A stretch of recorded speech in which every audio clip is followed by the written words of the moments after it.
在前几年有出了一本书在2007年出了一本德文的书，它意思是说，勇敢的尝试看看，3%足以改变社会。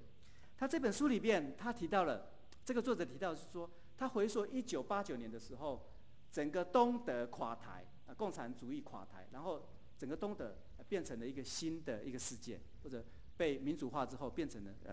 一个新的世界。而在这当中里边，1989年之前的2-3年开始就有人很多人为着这个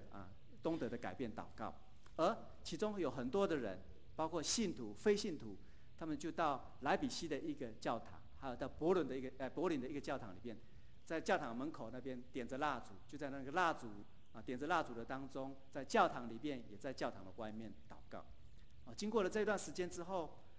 这些人所带出的影响力越来越大，甚至到最后就是整个2间的教堂里面挤得满满的。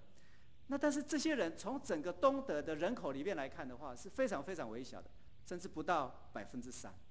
但是透过他们的影响，透过他们点蜡烛的祷告的影响，结果整个东德里面就起了一个很奇妙的一些改变，甚至这些人口越挤越多，越挤越多，挤进了整个教堂，甚至挤到了教堂的附近。而后来整个东德就这样子改变之后不断的很多人一直在回想的时候，就发现说，这些人口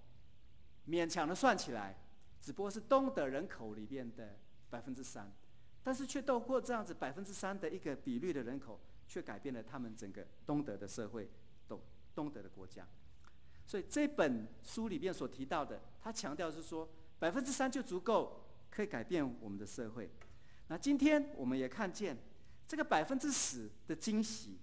赞美上帝，感谢耶稣，却让后来的福音在撒玛利亚的广场里边，或者在工厂里面有很大的一个改变。那今天放在我们的身上来看，10%不多，但是这个10%的惊喜，却也可能改变我们自己，改变我们的家庭，还有改变我们的教会，改变我们的工作的场合，改变我们生活的地方，以及改变我们的生活的社会。所以这个10%里面，对耶稣基督来说是10%的惊喜。对撒玛利亚人来说，他扮演的一个角色虽然非常的微小，但是透过他这样的一个微小的改变，他可以去改变他的家庭，改变他的部落，还有改变他生活的地方。同样的，在今天里边，我们做任何的事情，我们不要忽略了，我们可能在我们的投资或者在我们的工作里边，在我们的努力的结果里边，只有1/10的成果。但是我们不要忘记，这个1/10的成果可能会改变我们整个人，也改变我们的家庭，改变我们的教会，还有改变我们整个社会。所以我们不要为那个9%没有回应的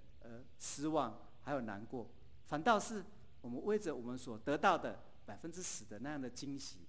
来感谢上帝，来赞美耶稣。因为就透过这样的10%，可能下一个很奇妙的改变就要开始。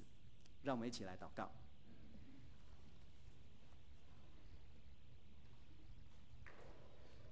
亲爱的主，我们谢谢你，让我们在今天早上能够透过你的经文告诉我们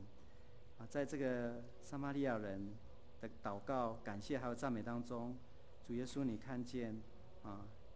他感谢所潜藏的惊喜里边隐藏着很多的潜力。我们在这边也恳求你，让我们在生活当中可能遇到许许多多我们失败的多，成功的少，但是我们为着我们所拥有的可能是1/10的成功，也会向你献上感谢。因为我们相信透过这些你会带给我们更多的一些祝福。请你也开我们的眼睛，让我们在生活当中能够看见你透过我们，也透过我们身边的弟兄姐妹们来祝福我们的家庭，